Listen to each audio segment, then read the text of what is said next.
toutes les maladies sont particulièrement horribles. Et toutes les morts également. Mais la mort par la maladie d'Alzheimer, je le prononce mal, excusez-moi, c'est-à-dire cette maladie où on perd la mémoire, celle qui a emporté mon épouse, est particulièrement horrible, ça ne fait aucun doute.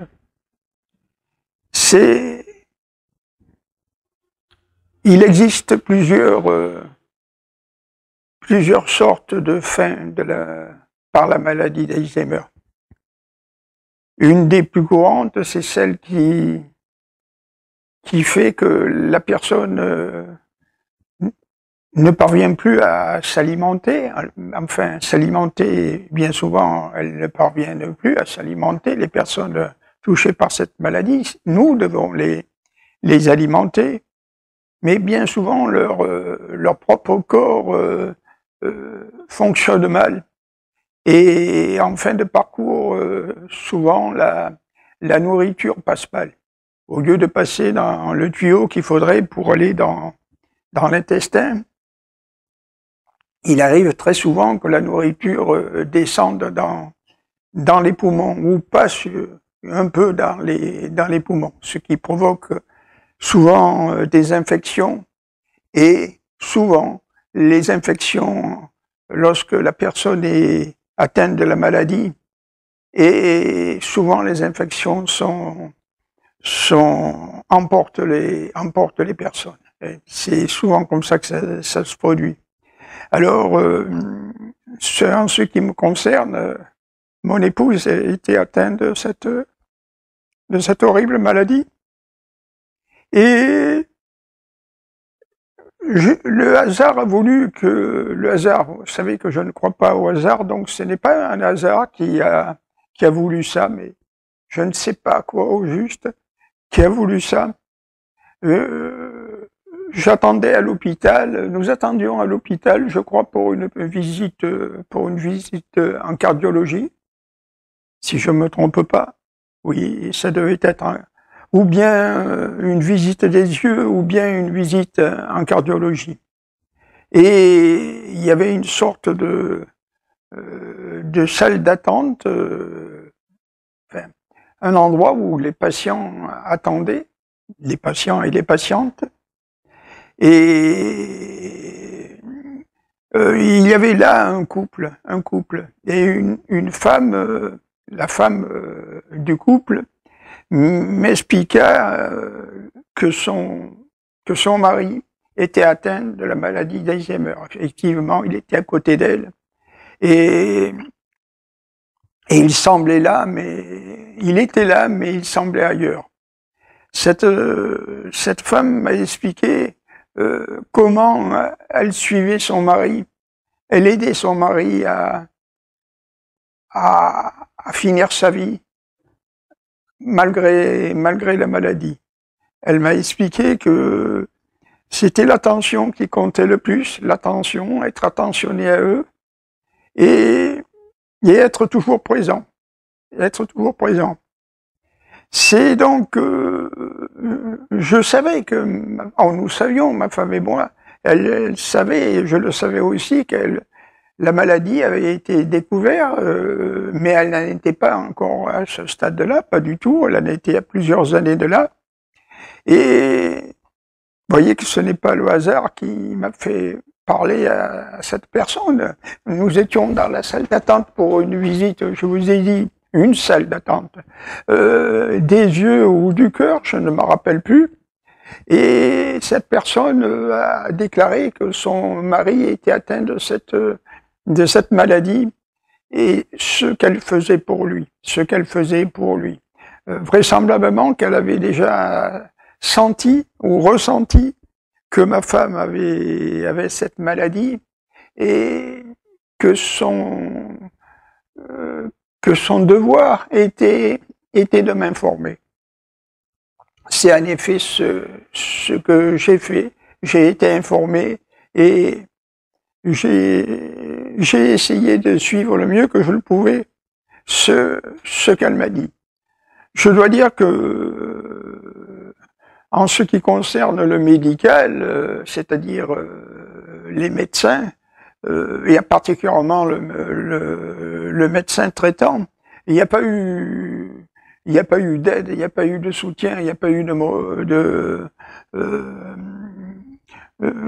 d'explication. Il n'y a rien eu. Il n'y a rien eu du tout.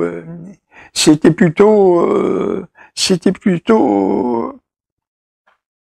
débrouillez-vous vous-même. Et ça a même été plus loin. Le médecin a rien trouvé de mieux que dire à un membre de ma famille que ma femme a été atteinte de cette terrible maladie. Alors que normalement, il doit y avoir le secret médical, ça doit pas se savoir, ça doit pas se dire, ça doit pas être déclaré à autrui. Hein. Et donc, j'ai été nous avons été, ma femme et moi, très choqués, très blessés, très affectés par cette déclaration qui n'aurait pas dû avoir lieu, qui n'aurait pas dû être. C'était trahir le secret professionnel à ce point, ce n'est pas ce qu'il avait de mieux à faire. Et donc, en plus de la souffrance que nous avions, et que ça devenait de plus en plus difficile. Hein. Il a bien fallu plusieurs années que cette déclaration qui n'aurait pas dû être nous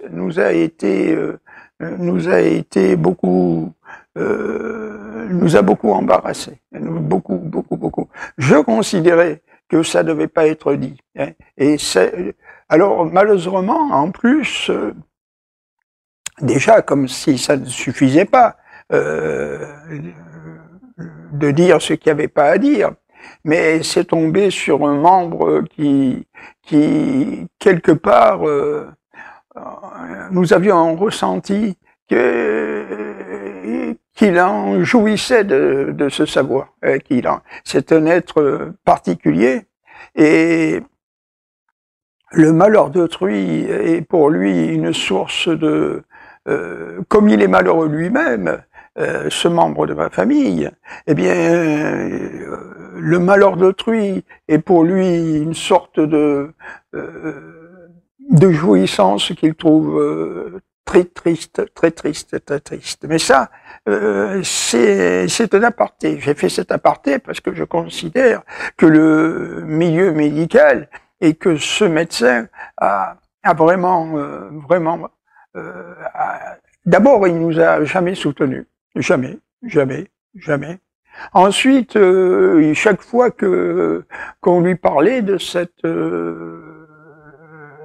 situation, enfin, je veux dire de la situation provoquée par la maladie, eh bien, il fuyait.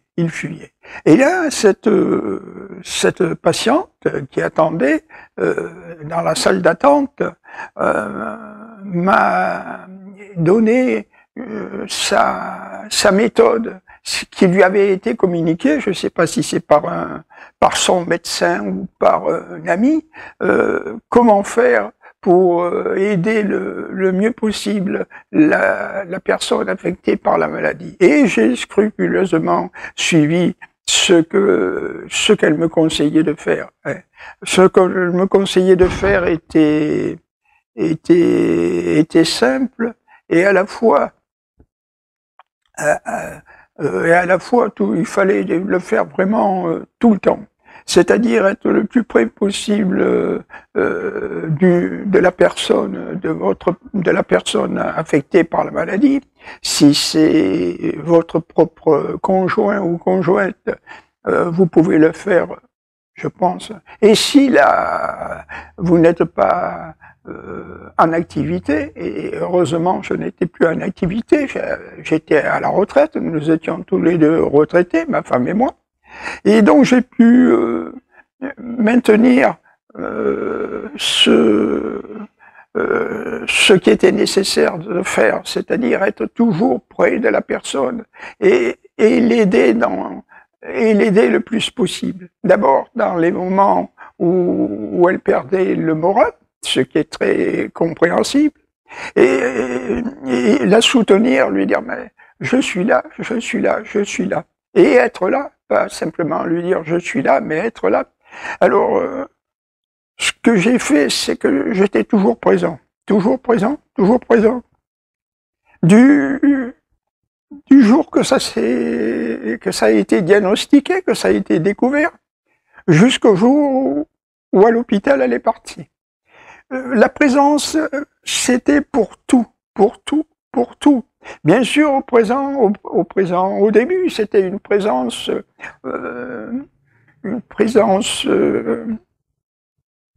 de vie normale, c'est-à-dire faire les courses ensemble le plus possible, la laisser se débrouiller, mais être à côté, c'est-à-dire la laisser choisir ce qu'elle avait à choisir, faire ce qu'il y avait à faire, bien que je regrette profondément que parfois j'ai peut-être été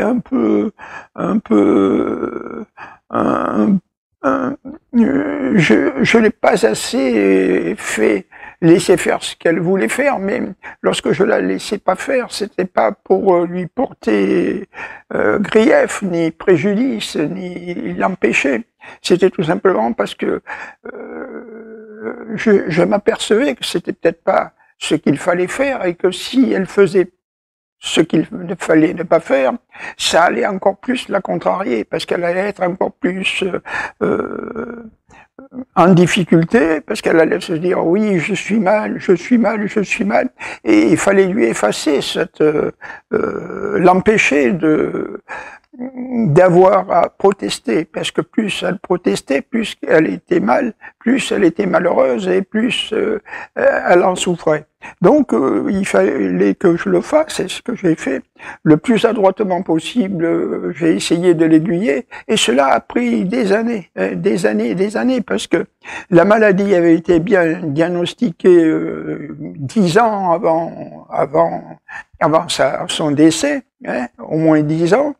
Et donc, d'abord, ce que nous avons fait, c'est ce que fait, je pense, tout le monde. Nous avons été voir plusieurs médecins, des médecins spécialistes, plusieurs types de médecins, plusieurs. Et bien sûr, la première déclaration qu'on entendait et parfois qui lui fut dit vertement comme ça, sans se soucier de ce que ça allait procurer sur elle. C'est-à-dire non, il n'y a rien à faire, vous avez une maladie, il n'y a rien à faire. En clair, vous allez en crever, vous allez crever de votre maladie. Et on peut rien faire. Non, c'était bien sûr pas les mots qui étaient dits, mais il n'y avait pas d'espoir. Hein. Il n'y avait pas de minime espoir. Ça va peut-être, ou peut-être pas le mot peut-être n'est pas le mot approprié, mais il n'y avait aucun espoir devant sa maladie. Les médecins que nous avons rencontrés lui disait oui, vous allez mourir, vous allez certainement mourir de ça. Bon, c'est pas ce qui a été dit, mais on comprenait que c'était irrémédiable. Et c'est un peu dur pour quand on est atteint d'une telle maladie, hein, celle-là ou une autre, de s'entendre dire même si c'est pas dit comme ça veut dire vous allez crever de ça. Ça, c'était très pénible.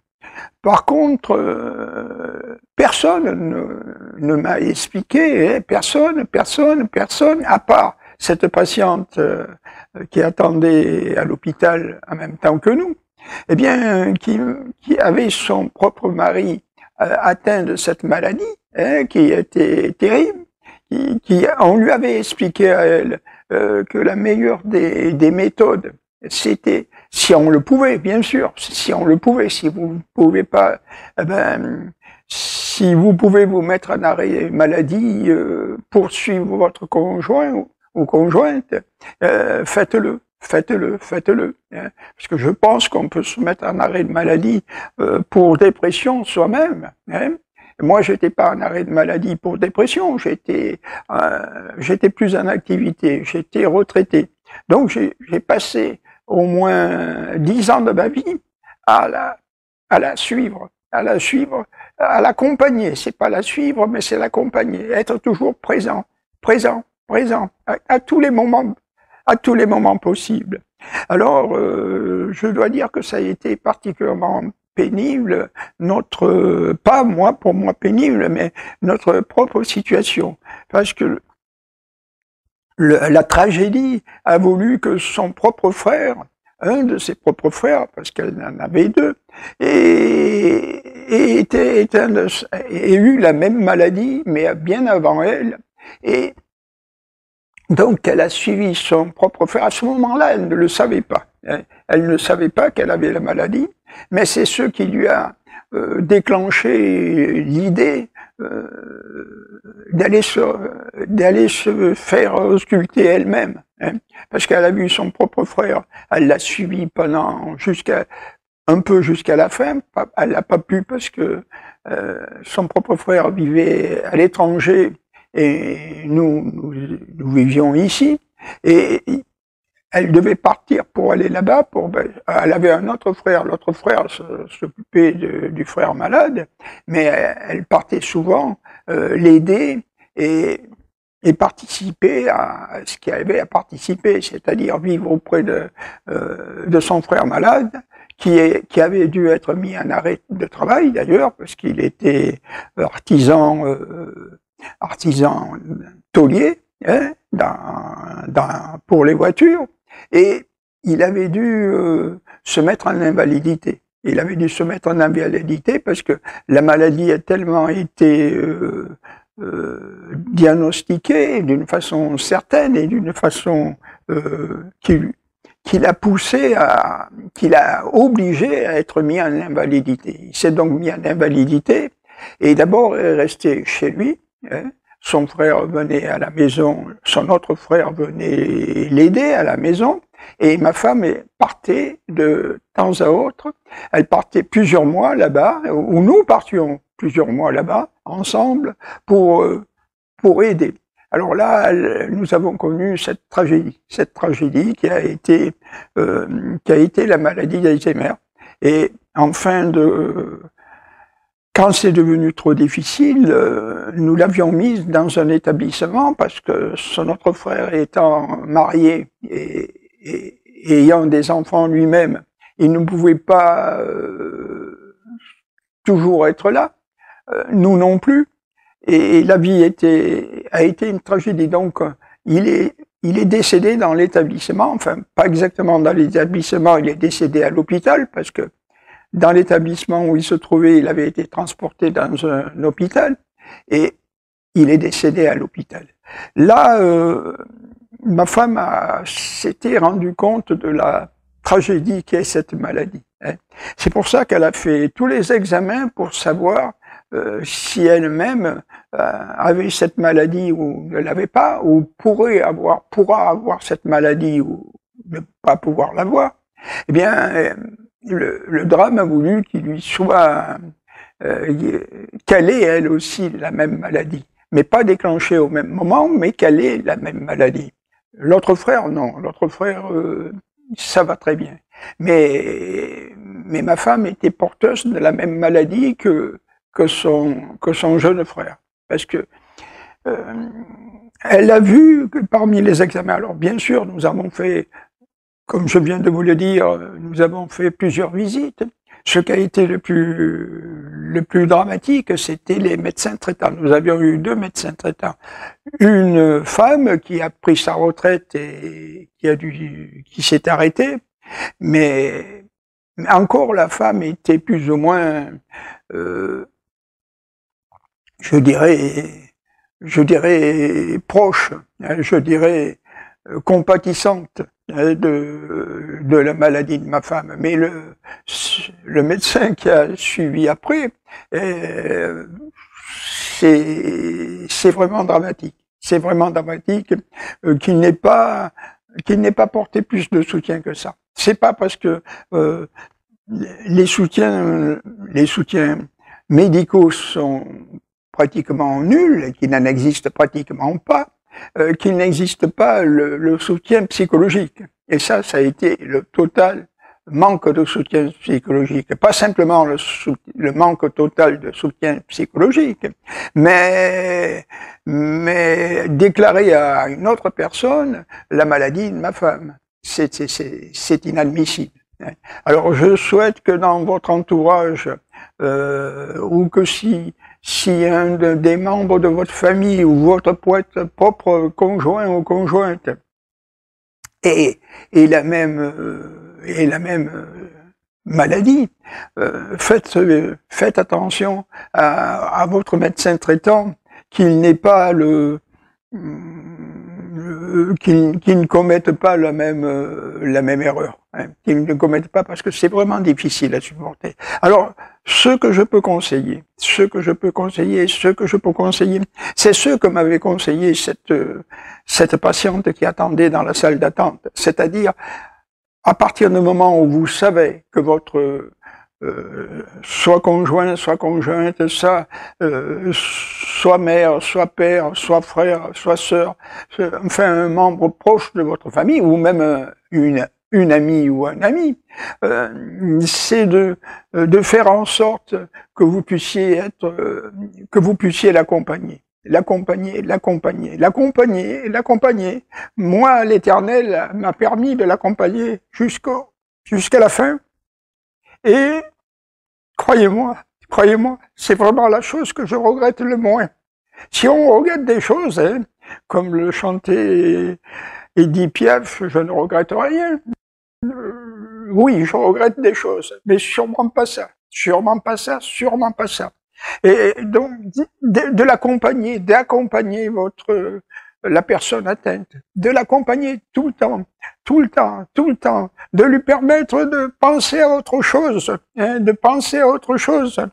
Mais je dois vous dire que si ça se passe de la même façon que nous, ça s'est passé, il y a plusieurs types de fins par la maladie d'Alzheimer, et moi, ma femme, ça a été très lent. C'est un petit peu comme si vous êtes sur un building de la 20e avenue et que chaque jour vous descendez une marche. Chaque jour Alors au début, c'est une marche que vous descendez, mais après le hasard veut, enfin pas le hasard, vous savez que je crois pas au hasard, la maladie veut que vous descendiez plusieurs marches. Hein. C'est-à-dire que, mettons que cet immeuble est une centaine d'étages, chaque jour vous descendez une marche, il y a un escalier qui fait tout ça. Eh bien, chaque jour, vous descendez une marche, et là, les derniers jours, les derniers temps, là, à la fin du parcours, vous risquez d'en descendre, la personne risque d'en descendre plusieurs par jour de marche. Hein. C'est-à-dire que une fois, elle marchera très peu, après elle marchera moins, après elle marchera plus, après elle se lèvera plus. Après, elle n'ira plus toute seule aux toilettes. Et tout ça se fera. Mais si vous l'aimez, ben je pense que ça sera un plaisir pour vous de le faire. Ça sera vraiment un plaisir. Soyez sûr, en tout cas, que la principale chose à faire, hein, la principale que vous puissiez, puisqu'il n'existe pas de médicaments, eh bien, c'est d'être à ses côtés. D'être aux côtés de la personne pour qui vous avez de l'affection ou que vous aimez. Et soyez à ses côtés jusqu'à la fin du parcours. Voilà. C'est une maladie horrible, c'est une maladie je ne sais pas si l'éternel existe. Comme vous le savez, je suis agnostique. J'ai jamais su me décider ou prendre une décision. Oui, Dieu existe. Non, Dieu n'existe pas. Je suis resté toujours entre deux et je continuerai toujours de rester entre deux. Mais soyez sûr que la chose que vous pouvez faire, que vous devez faire même, c'est être à côté. Être à côté, être à côté de l'être aimé et ne pas l'abandonner. Alors justement, je dois dire à cette occasion que l'entourage que j'ai eu, tout le monde m'a conseillé de ne pas faire ça et de mettre la personne dans un établissement, et pour ne pas être affecté vous-même, de mettre la personne dans un établissement. Alors je dois expliquer aussi que pendant cette période, pendant une période, il y a 2 ans avant son décès, j'avais été atteint, parce que c'est la même période, vous allez le savoir, par la maladie par le Covid-19, le fameux Covid-19, auquel, entre parenthèses, je ne crois pas, enfin, je n'y crois pas de la façon racontée par les médias. Donc, j'avais été atteint par cette maladie et j'avais plus la force de m'en occuper. Mon fils vivant à 1000 kilomètres ne pouvait pas non plus être là tout le temps et nous avions dû mettre ma femme dans un établissement le plus proche possible. Ça a été dramatique, ça a vraiment été dramatique. D'abord parce que elle pleurait tous les jours, et moi aussi. Et donc, enfin, ça m'a permis de sortir la tête haute du Covid-19, auquel je n'ai jamais cru. Et en tout cas, c'est sûr que j'ai été affecté par quelque chose qui m'a énormément fatigué, qui m'a foutu à plat pendant presque 2 mois, au moins un mois, plus d'1 mois. Et donc, durant cette période, ma femme était dans l'établissement et donc nous y allons, notre fils et moi, surtout moi parce que notre fils était reparti. Alors je me suis un peu, j'ai repris progressivement, ça a été difficile, mais progressivement j'ai repris parce que je tenais plus du tout debout. J'ai repris donc des forces. Et dès que j'ai senti que je le pouvais à nouveau, bien sûr que j'ai fait la première chose que j'ai fait malgré qu'on me disait de faire le contraire, hein, soyons clairs. Eh bien, j'ai ramené ma femme à la maison et j'ai pu l'aider à finir sa triste période de maladie. La seule chose que je regrette, et je vais être clair, mais chacun peut faire ce qu'il veut, hein, ça je le comprends très bien. Je suis pas quelqu'un qui aime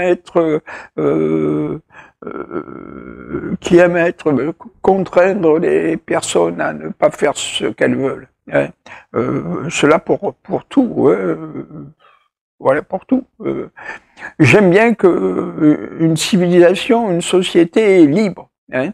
C'est pour ça que j'étais très affecté par la maladie du Covid-19, parce que on voulait, ce n'est pas une période de liberté, hein, pas du tout. Et ça va pas dans ma philosophie de pas être pour la liberté.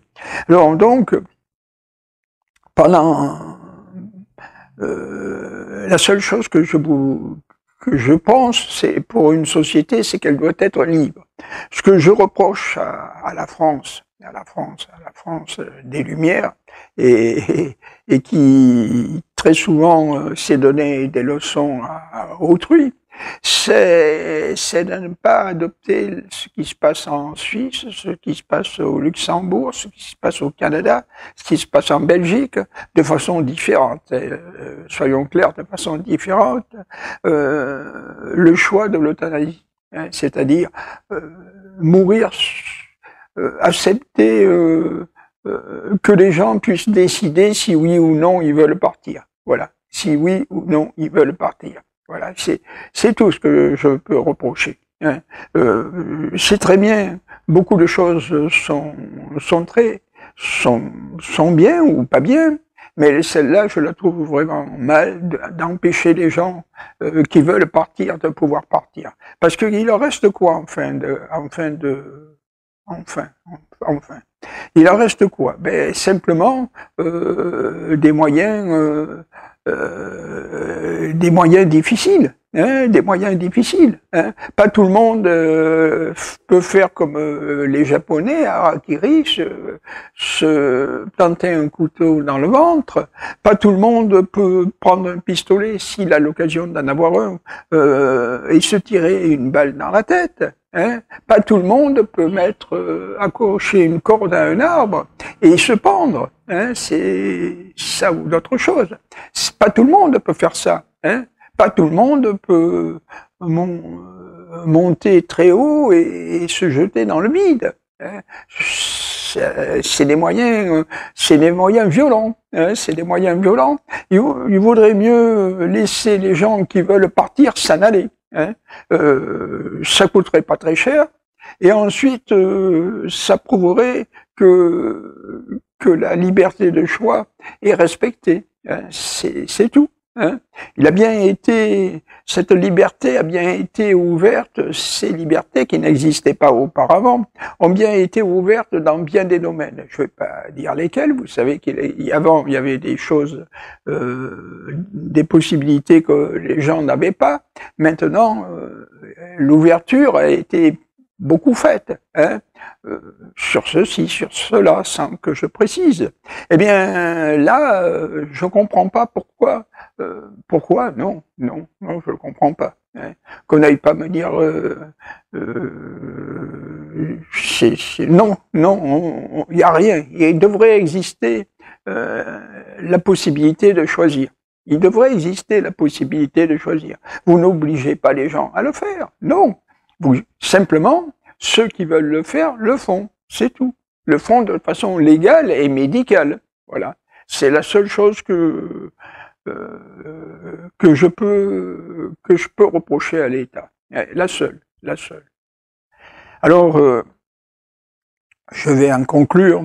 Si vous avez autour de vous une personne que vous aimez, ou que vous avez de l'affection pour cette personne, et atteinte de cette terrible maladie, soyez le plus possible présent. Soyez le plus possible présent. Accompagnez-la le plus possible, si vous pouvez, comme je l'ai pu, jusqu'à son dernier jour. Mais accompagnez-la, soyez présent autour d'elle. C'est tout. Je vous remercie.